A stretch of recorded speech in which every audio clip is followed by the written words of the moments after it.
Hello ஒரு நிமிடம். இன்றைய தியானம் ரோமர் 8:28.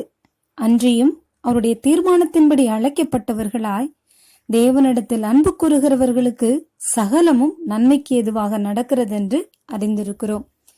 பிரியமானவர்களே, பல கவலைகளினாலும் தடைகளினாலும் சோர்ந்து போயிருந்த ஒரு மனிதன் ஒரு எறும்பு தனக்கு முன்பாக ஊர்ந்து வருவதை கண்டான். அதன் வாயில் அது தூக்கி கொண்டு வந்த ஒரு காய்ந்த புல் இருந்தது. அந்த காய்ந்த புல் அந்த சிறிய எறும்புக்கு பெரிய பாரமாகத்தான் இருந்தது. ஆனால் அந்த எறும்பு தரையில் பிளவு உள்ள ஒரு இடத்திற்கு வந்தபோது அதை எப்படி கடப்பது என்று யோசிப்பது போல் சற்றே திகைத்து நின்றது.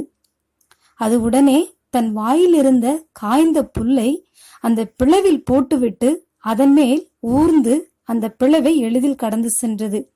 என்ன ஆச்சரியம் பாருங்கள்! சோர்ந்து போயிருந்த அம்மனிதனுக்கு என்ன அருமையான செய்தி!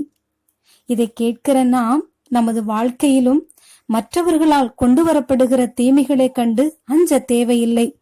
நம்முடைய ஆண்டவர் அதை நமக்கு நன்மையாக மாற்றி கொடுப்பார். தீமைகள் நன்மையாக மாறும். தடைகள் வெற்றியின் படிகளாக மாறும். ஆம், உன் சிறையிருப்பை சிங்காசனத்திற்கு செல்லும் பாதையாக இன்றே ஆண்டவர் மாற்றுவார்.